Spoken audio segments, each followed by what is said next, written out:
Shout out to Queen trying to like act like she not doing stuff, but she doing big things. We know what she does when you get behind the wheels of steel. You know, we're like, damn, Queen, man, I miss her. You are not about. Let me tell you. Because she's holding it she's down. Encouraging me. She encouraged me to step it up. That's all. I be praying. I be praying she walk in the door any minute because I'm not trying to be the DJ of the show. When you did it, I was like, oh, okay. Okay, but I mean, I haven't. It takes a skill, and you have to practice this stuff. You can't just walk in and say, "I know how to do it." Yeah. So, and it's hard. So I was like, please let her walk in the room because to talk and to DJ like this, what she does, I don't know. I'm like, I have to stop everything. She makes it look very easy. Too. No, it is not easy. Yeah. Shout outs to Lovebug Starsky, the first DJ to DJ and talk over. Like he dubbed that. Yes, that's not easy. Yes, rest in peace. Speaking of not easy and awesomeness. Okay. We have a great guest this morning on our show. This is Kihani Brea. Ms. Kihani is a passionate social justice activist. Currently, she is a worker for the Worker Rights Advocate at the Work Justice Center of New York, based in Kingston, where she is pursuing human rights for farm workers through advocacy and legal assistance. Ms. Brea spent her early career working for the municipal government, and since her time in New York City Hall, she continues to enjoy being active in electoral politics.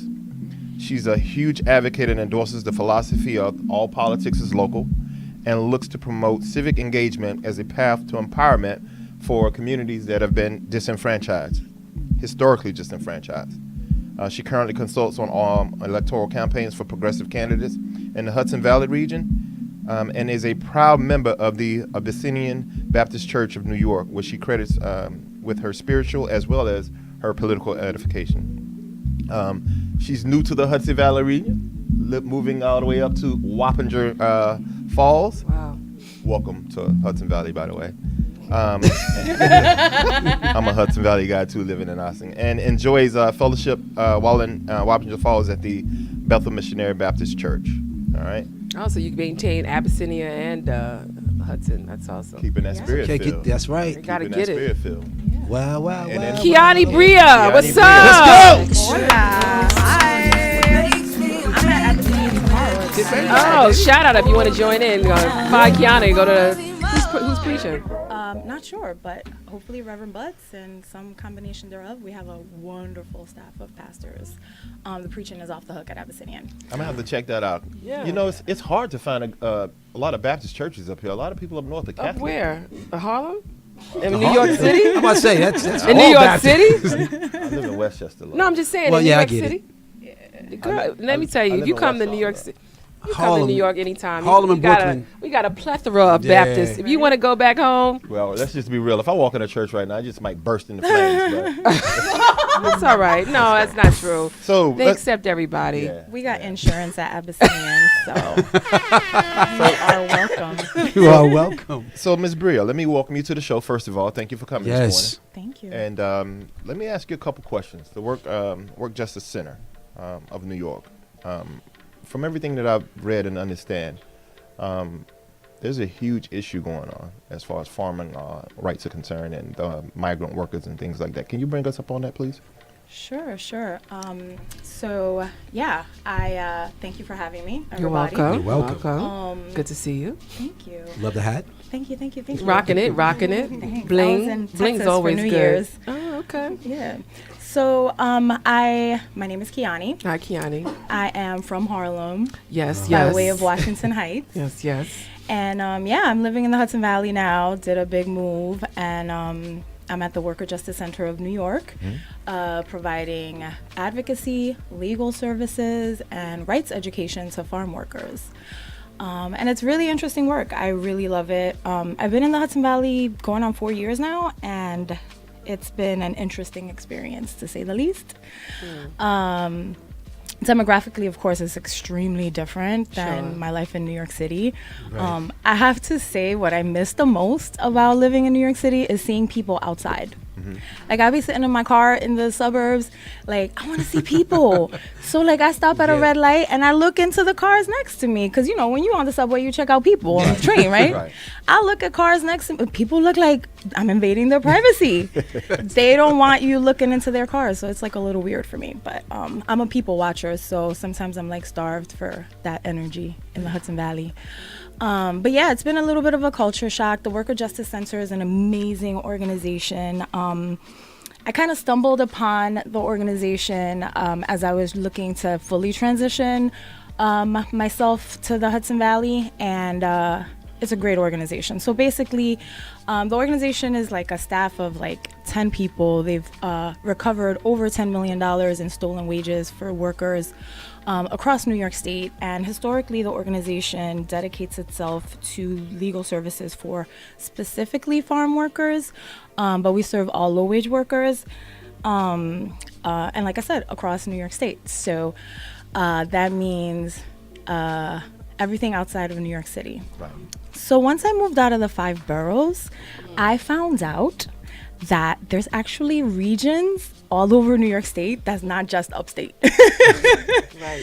And actually, upstate is not even, so you're not even upstate until you've passed Albany. North of Albany is upstate. Right. So I'm in the Hudson Valley, then north of that is the Capital Region, and then north of that is upstate. So to the west, you have West New York, which is super similar to like the Midwest. Like West New York has more in common with Wisconsin Right. than with the Bronx. Right. And then you have the North Country, which is like on the border of Canada over on the east side. And so I get into all of that because when I left New York City, I was like, oh, I'm upstate. I'm in Westchester. But it's a vast state. The Worker Justice Center serves farm workers all over the state. So the legal services that I provide, mostly related to wage theft. And so the folks where I work like to call it unpaid wages. But I call it wage theft, right? Because if the minimum wage is $10.40 an hour and you're paying your workers $10 an hour, you're stealing 40 cents from them every hour. Right. That's stealing, plain and simple. So I speak like this with the workers because, and with people in general, because sometimes we don't think about corporate theft as theft. We don't think about big businesses improving their profit margins at the cost of workers. We don't think of that as theft. We just think of that as good business practices, as capitalism. But you're literally stealing from people who could barely survive. So I came to the Worker Justice Center about 3 years ago, city girl. You're gonna change the world. That's how it usually happens. Yeah. And So what was your wake up call? Because I could see you. What was my wake up call? So someone asked me, what does agriculture look like in New York State? Because I've been apple picking and it looks good. Like, it's so cute. And I'm like, yeah. But no. So what does agriculture look like in New York State? So first of all, agriculture in this country has not changed very much in the past 400 years. 400 years. We're still doing things the same way, pretty much, right? Every industry has been turned upside down except agriculture. And we all know how the agricultural economy in this country came about with free labor. And so first wake-up call, like, we're still doing that. We're still importing black bodies to do our harvest and to do our agricultural work. And then we send them back home. That's the only difference. So what does agriculture in New York State look like to me as a city girl, just plopped down in a farm, talking to workers? It looked like slavery, like straight up and down. Agriculture in New York State looks like plantation slavery. And that sounds really like extreme, right? Like, oh, that's just radical Kihani talking that radical stuff. But honestly, there's all the elements, right? There's no choice, right? That's the hallmark of slavery. You're forced. You're against your will. And people are like, well, they could quit their jobs. They get paid. That's not slavery. And I beg to differ. It's 2019. And so a lot of people who are working on our farms don't have a choice. They cannot walk away. They endure a number of abuses that I'll get into a little bit. They endure abuse, they endure wage theft, and they don't have a choice to get up and walk away, right? So then there's wage theft. So, you know, oh, you're not a slave if you're getting paid. I mean, if you ask some of our popular icons right now, if that's a choice, I don't know what that person would say. But yeah, people are not getting paid what they are owed. So in my opinion, that's also slavery, because they are forced to continue to work. And workplace violence on our farms is extremely common, like just as common as it was on the plantation economy format. Can you explain that? What that workplace violence being domestic violence? Yeah, well, you know, slavery is brutal. You know, it takes a lot to coerce and to force people to make your money. And so, yeah, there's a lot of workplace violence, employers who routinely use physical violence on their workers. But the most common is the threat for undocumented workers, the threat of ICE. So that's like a literal threat that's hanging over their head and that their employers use against them to keep them in this forced labor. And then it looks like rape. 8 out of 10 farm worker women report having been sexually harassed or raped. That's unfortunate. What? Very unfortunate. Right here in New York State, in Ulster County, there is a farm where the owner has multiple children with workers. Farm owners are having children with their workers, and our laws allow children to work on farms for free. So if that's not the plantation format, Yo, this is nuts. So when you came on here and you saw this and this was exposed to you, what are you doing? Like I don't even know how you found out all this stuff and to see that, but what are you doing to right the wrong here? So As an advocate. Good question. Because, you know, we could always look at the problems and be upset and want to quit. Absolutely. Well, I have to say that I'm shocked on a daily basis by some of the things that I see. But what are we doing? So one, I actually physically go onto the farms and speak with the workers about their rights and inform them about their rights. Everybody who works in this country, regardless of whether or not they are quote unquote documented, has the same rights, labor rights under the law. So my first step is just letting everybody know that and that the law is actually on their side. So thank God to this day, we still have federal protections for workers. But what we don't have, farm workers and domestic workers are exempt from most labor protections in our country and in New York State. In New York State, domestic workers and farm workers do not have the right for collective bargaining. Those are the only two groups of workers. Like, what do farm workers and domestic workers have in common? It's mostly black people. And so this is intentional. This is crazy. Yeah. This is nuts. Right? I So feel like I'm in a there's time capsule. there's a bill that just passed because apparently farm workers or the agricultural industry was really having a problem producing a product, and now I think the hemp bill law passed, and I think there was a number of other issues. So it's interesting that you bring about that bodies are brought in and then brought back out. Like, how long is that time period? That sounds like an indentured servitude type process. So let me get into the two categories of workers that I'm talking about. One is a federal program called the Guest Worker Program. So the H-2A program is a program that allows employers to bring workers from other countries to do work that no Americans want to do, right? So so they get to say, I need 50 workers to do my apple harvest, and then they'll bring 50 workers from Jamaica or Haiti. Those are the big countries that come to New York State to do agricultural work. Then there's a lot of workers who come from Mexico and Central America, but the bulk of the workers are coming from Jamaica and Haiti. So we know what that looks like, right? Of course. So so that's your agricultural guest worker. They're tied to their employment. So if they arrive here and the employer is a total nightmare, they can't quit their job because, well, they can, but they'll be sent home immediately and they'll lose a lot of money because they actually invest money to get here. So the workers are paying for their travel expenses to come here from Jamaica to do this work.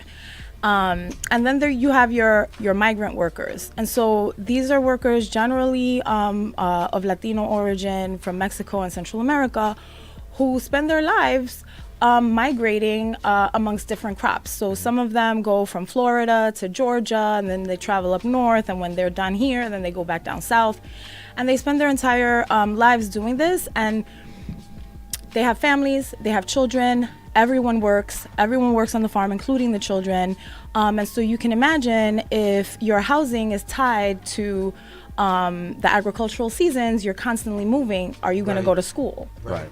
So these are kids who are not going to school. And so what happens is that they start working as soon as they can. So federal and state laws allows children as young as 12 to legally work on a farm. Wow. Can I ask you a question? At any time, are you concerned about your safety? The reason I say that because you are informing people of their rights, and anytime you're informing someone of their rights, they get empowered. But I don't want to call him the slave master, but he sounds just like that. He will be concerned that you're going to be stopping crops, stopping business, and he would like to eliminate that. I would think so. Word, because I'm out there talking to people about wage theft, and there's so many ways that wage theft happens. They'll make them clock in after they started working. They shave time off of their checks. They pay them below minimum wage. This is part of the economic model of agriculture in New York State. They will literally sit in a Senate hearing and say, we can't make money unless we are underpaying and overworking people. And they're allowed to do that? They're allowed to do it under the law. The law... So, the law is not on the side of agricultural workers. So my point being, yes. You feel unsafe at times? Or? All the time. It's a lot of stories that you're not sharing, I can tell. Yeah. I could go on all day. So basically, do I feel safe? No, I do not feel safe. I am a woman of color. I'm a little sassy sometimes. And 50% of my job involves trespassing on these farms. Right. So I'm trespassing on these people's property to find the people who work for them so that I can interrupt their economic model. So they definitely don't want me there. So you're trying to unionize the That's the what it workers. sounds. So kind of, yes. So that and so is... why are they not giving you the support? I mean, if you don't feel safe, I'm not trying to say negative things about your job, but they're putting you out there. Are there other security tactics that go with your position? Right. Well, there's a couple of things. Big shout out to Worker Justice Center. I'm just Word. Shout out to Worker Justice Center. Shout out to Letitia James. Yes. So Letitia James, I have it from her. We had a conversation recently, and I explained to her the situation, and she said she's going to look into it, and I believe her. But here's what it is. So there's no law. So in theory, I have a right to visit these workers at the place where they live. Even though they live on their employer's property, they have tenant rights. And so any tenant, even though they don't pay rent, right? So any tenant has a right to receive visitors. So I'm there under that premise. But most of our farm workers, so for example, on an apple farm, it could be the barracks for the workers could be 2 miles into their fields. So I'm driving 2 miles through apple fields to get to workers. And I think it was designed for that reason. Right. Probably. Right. Let me Because these just- bucolic towns, half of the Right. people who live in these beautiful towns don't know that there's 150 black men living within the field. Right. So Nor do they probably care. But let me ask you this. Is there nothing the Farmers Legal Services of New York can do in order to make your job safer? Yeah. So, and I'm sorry I'm a little all over the place, but what I was Okay. getting to is that the only protection that I have is this access opinion that basically was issued by New York State Attorney General in like the early 1990s, saying this legal premise that tenants have visitation rights and that I'm there visiting the tenants and that I can't be denied access. So this is just a piece of paper. It's not a law. It's an opinion. I've spoken about this to our incoming Attorney General. I believe she's going to help us out with that. We also have like a lot of hope with this farm worker bill, the Fair Labor Practices for Farm Workers Act, which was previously sponsored by our old state senator from Washington Heights and Harlem and Inwood, and might be carried by our new incoming state senator, who's a Democrat. And so we have a lot of hope on that front in terms of collective bargaining, because there are no collective bargaining rights. This bill also seeks to enact an 8-hour workday. Currently, farm workers can be compelled to work 12 to 16 hours. And it's not 12 to 16 hours. It's 12 to 16 hours in 105-degree weather in the sun with faulty equipment and pesticides being inhaled all day, every day. So we're looking to give them an 8-hour workday. They can work more if they want, but after 8 hours, a worker should have the right to say, hey, it's 105 degrees. I think I'm done for today. Right. And also give them the right to a 6-day work week. They can currently be compelled. Now remember, if slavery is not about having a choice, they can be compelled to work 7 days a week with no rest. And the conditions are brutal. So there's a school of thought out there that this country supports more immigrants over citizens, and you said that this is a job that many citizens that probably don't want this.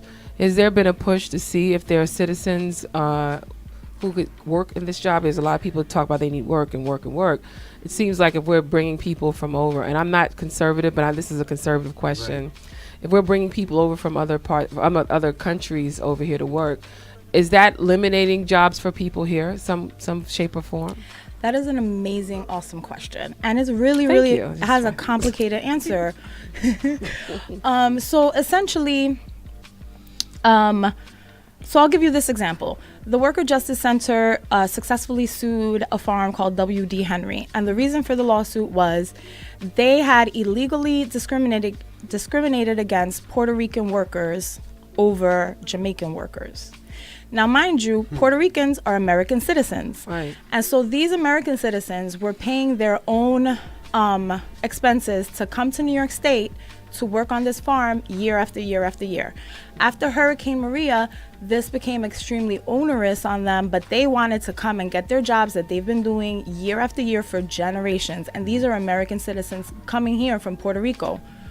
And mind you, the farms, they actively recruit workers in Puerto Rico because they know the workers will work more for less because they're not educated. And that's a whole nother problem that we could do another show on, is like, why are there American citizens with no educations?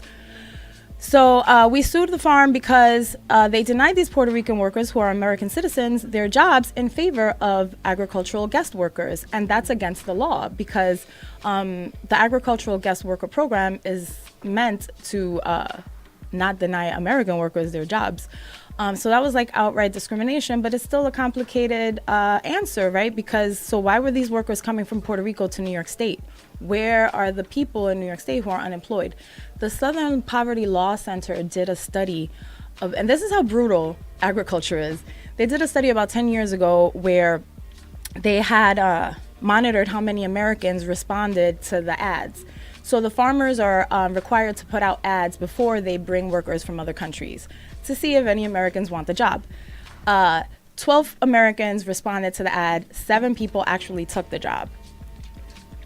3 months into the work, only 1 worker remained, and that one American worker remained, and that person didn't finish the season.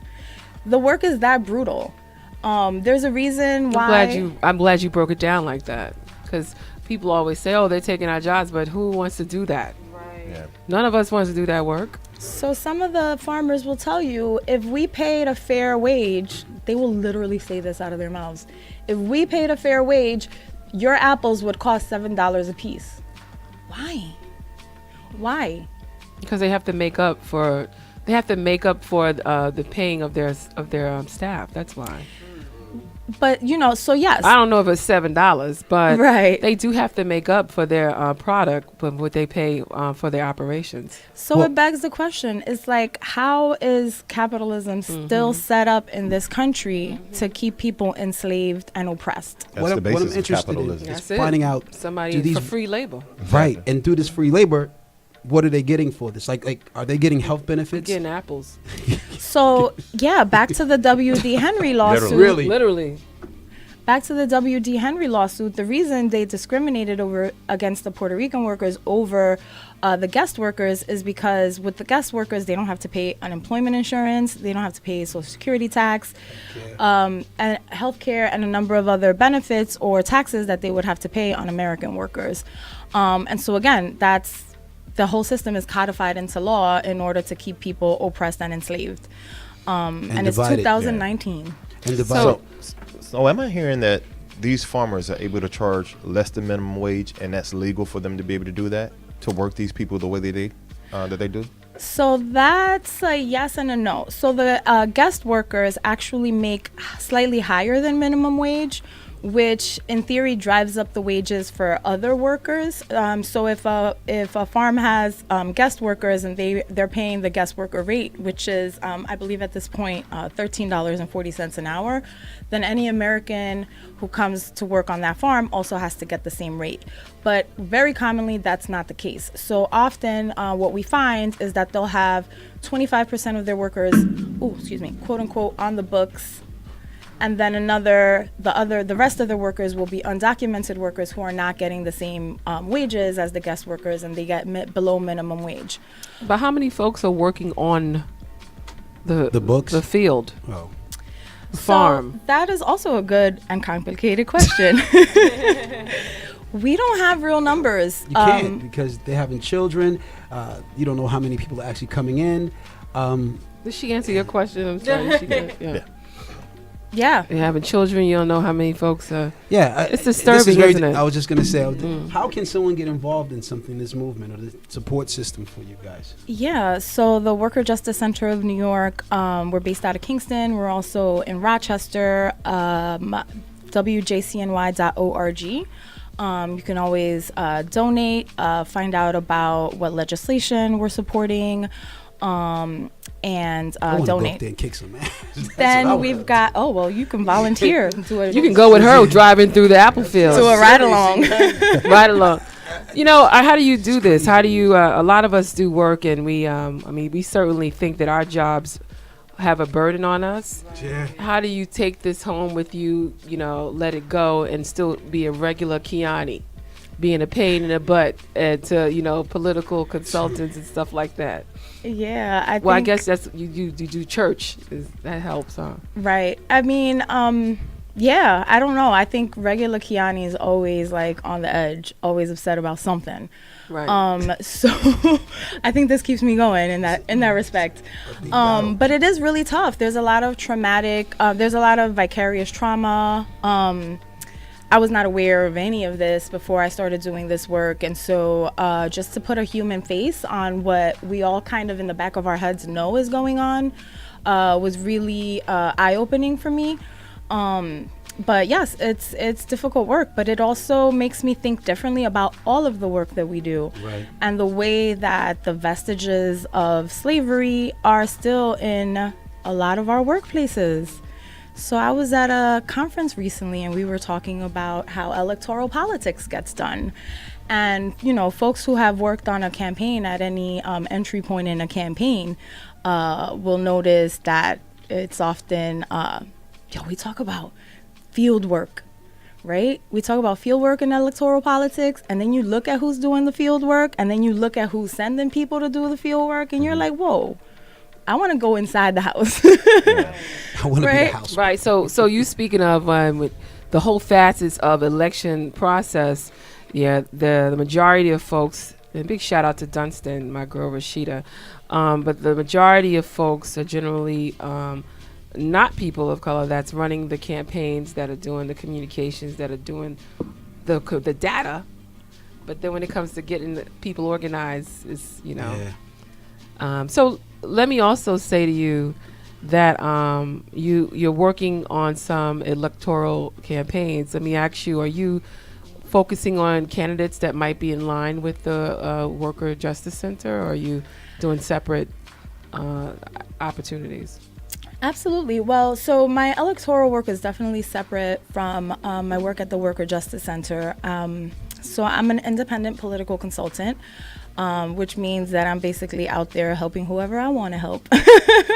But yeah, so the Hudson Valley is a really interesting place. And I'm really proud to be able to support not progressive candidates, because we got a lot of those out there right now. I'm supporting radically progressive candidates. And so Why is that, Kihani? yeah, I mean, it doesn't sound, because, you know, I'm here with these city slickers and y'all think it's a game. But like, to be a woman of color and to be just to be a woman of color running in Dutchess County, and Dutchess County is not even that far away, right? I'm talking about an hour and a half up the river. Right. Is radical. So I'll give you an example. There's a young woman by the name of Janelle Marina Mendez. Shout out to Janelle. She has run for office in Dutchess County a couple of times. And this is a Puerto Rican woman who's a United States Marines veteran. She has been attacked in the ugliest of ways. Like, the local Republicans have written articles denying her military service, exposing her as a survivor of rape and military sexual trauma. They make cartoons about her, like exploiting her femininity. And she's just a woman running for town council, and they go so hard to attack her. So just to be a Puerto Rican girl running for a town council in Dutchess County is radical. Yeah. It's radical. Another one of my clients, legislator Francina Amparo. Shout out to Francina. Francina is the first Latina, first LGBT, first Latina woman, LGBT, elected to the Dutchess County legislature. We won her last race by 1 vote. They come for her every single cycle, and she's doing an amazing job. And it's a really weird landscape. You know, I come from Harlem, where everybody's a Democrat. Now I'm in Dutchess County, where like a household will be half Democrat, half Republican, and the Democrat will be more conservative in the household than the Republican. So the messaging is different, the dynamics are different, but just to be a person of color running, they're radical. Yeah. And so I want to support more of that. The landscape over there is changing. I feel like gentrification is like a worldwide phenomenon.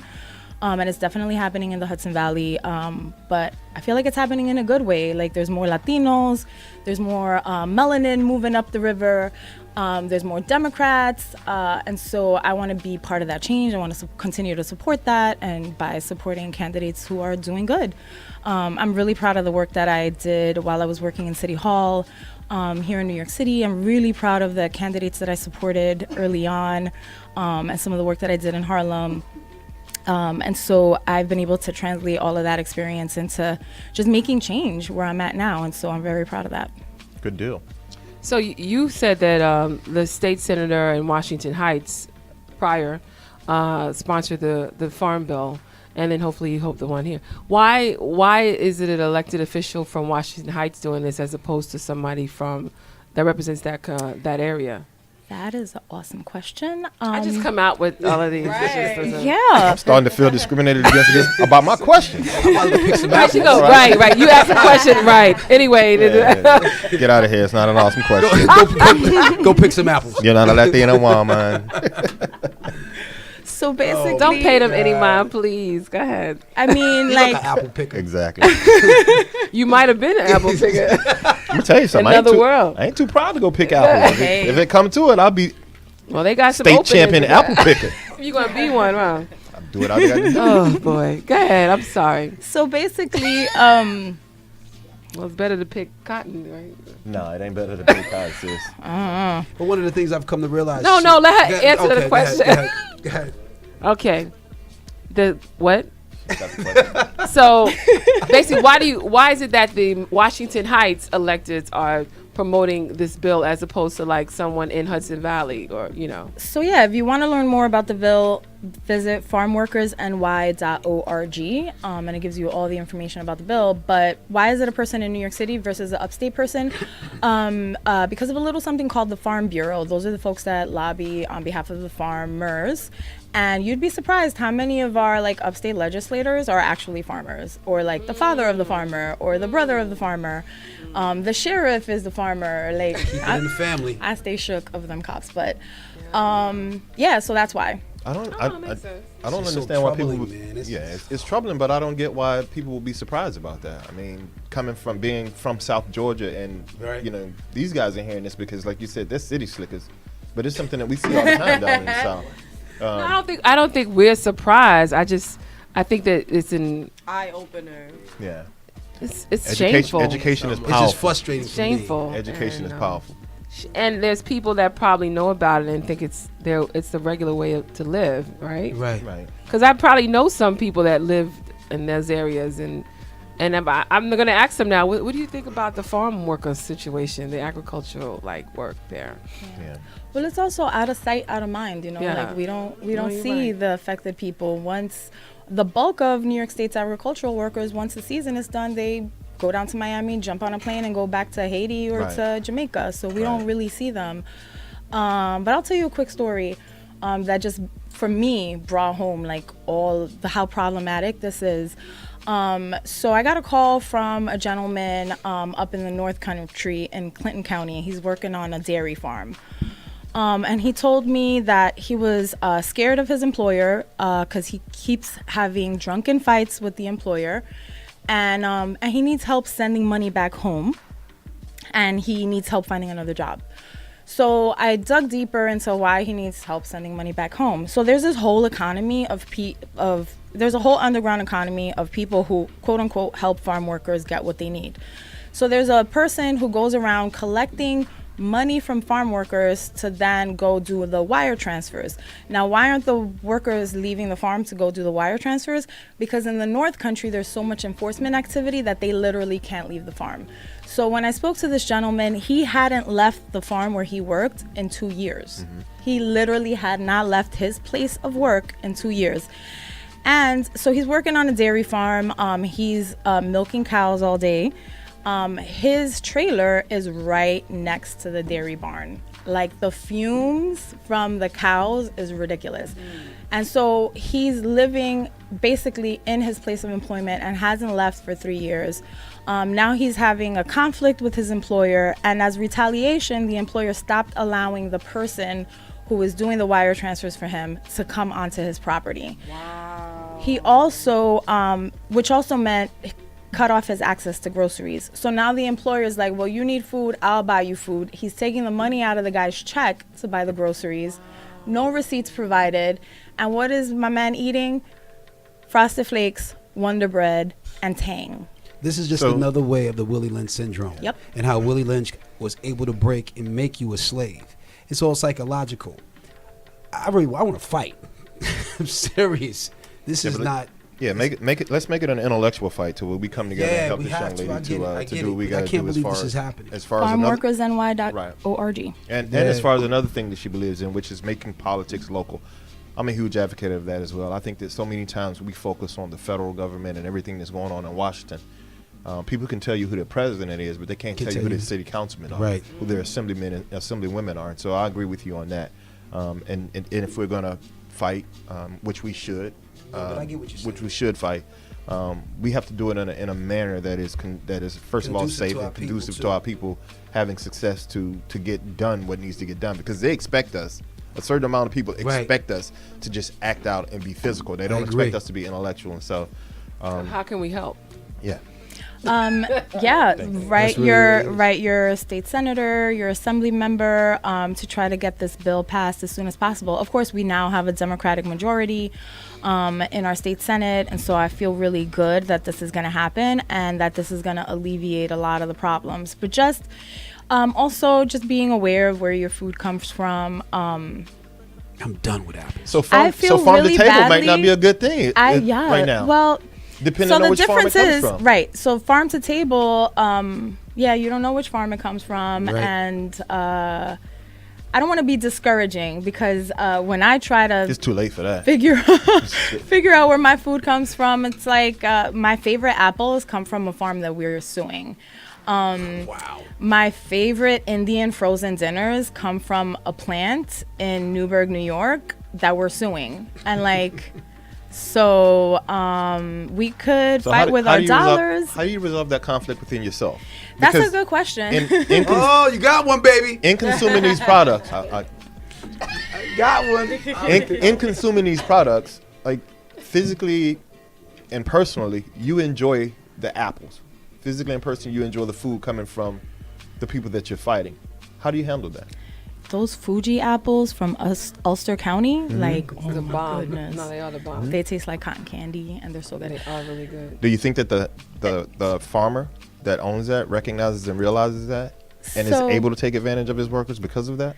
So that's a very complicated issue, and it's like anything in our capitalist society, right? Like if we made up our minds to stop supporting oppression and brutality with our dollars, we wouldn't spend a dime anywhere. Right. Yeah, word up. You know, I don't want to take us off. Same topic. It's a Netflix. Killer Mike, the rapper, he has this show where he has to buy everything has to be black. My boy Ken Barger just told me about that last night. Yeah, he hasn't slept in his house. He hasn't eaten for days. There's no marijuana, and the point is, as black folks, I know you're like, what, no marijuana? I'm joking, but the point is, we as black folks or people of color, we do not own anything, or very little things, very little. So this is definitely great to know, but. Yeah. So It's to just very assist, disturbing. we should support the. That's interesting. I would like to know. So first of all, I'm sorry, I'm all over the place. So to assist, we should support the bill. We should be asking people to support this bill, right? Yes. Got that. I would like to know, like, what are the products that come out of the agriculture? And maybe you don't know that right now, but I know we're called the Big Apple because of our apples. Is there anything else that we should know that comes out of New York? Yeah, I mean, apples and dairy. Dairy is king in New York State still. The dairy economy in New York State is slightly shrinking because the family-owned farms that we like to think about as being these bucolic situations are kind of disappearing in favor of the larger, more industrialized farms. Both models are brutal for their workers. But so we have now less dairy farms, but we're still producing the same amount of dairy. So dairy and apples, yes. So basically what you just told us today on this show, that many of us tout having like homegrown local farm type products, but they're built on the backs of folks that are not being paid properly or not being treated fairly. Is that what I'm hearing? Right. Okay. That is correct. And, we think about sometimes we're like, well, if you look at your iPhone, it was made by child labor in Sri Lanka I was gonna say or wherever. right. But like, That's why I use Samsung. Right. Well, but if I'm eating a Fuji apple, yeah, it's still. But also. But I don't you even care about Fuji that. apple that came from an hour and a half away from where you live, like that's happening in our backyards. Right. To me, that was the most shocking part. I mean, that has to be because, like, I don't think we even care. Like, where did this apple come from before I eat it? I mean, just have it. we just like it's coming from upstate, so that's dope. We're supporting local farms and blah blah blah. Right. But now I might have to like get my organic game on and find out like where is these grapes or where is this apple coming from? You're not gonna speak about organic, are you? Right. Maybe a little bit. But we can't right now. We can't. Okay, just a little bit. Okay. So the organic farm is next to the not organic farm. Right. The so not are you really eating? The not organic farm gets their pesticides delivered by airplane. Exactly. And so the wind, nobody yet Right. has control over the wind. So if the organic farms are across the street and the wind blows the spray across the street, then your organic apples aren't organic. Thank That's you. how they get and you. and that's how they get you. I tell that to my family that's trying to lose weight, eat organic food. I'm like, come on, it's all a game. It's a game. Yeah. All right. So, Kihani. See, you you're said awesome. I made y'all depressed. What happened? Kihani, you did. That did not separate anything. I'm ready to. But walk home. this was enlightening, and this was very, being informed is important. Yeah. So whether we decide to continue to eat, or where we get our food, that now you know what's going on. So Kihani, thank you for enlightening us, and you're awesome. Thank Thank you you. for having And me. so we Thank you can for coming. contact again Worker Justice. WJCNY.org to donate, y'all. Donate. Every penny counts. WJCNY.org. And to support the Fair Labor Practices for Farm Workers Act, visit farmworkersny.org. There Okay, there you have it. Kihani Brea, thank you so much. Enjoy church tomorrow. Be careful getting back up to Wappinger Falls. Thank you. Yeah. So we'll be right back with Yes, Conversation Peace. Queen Dream.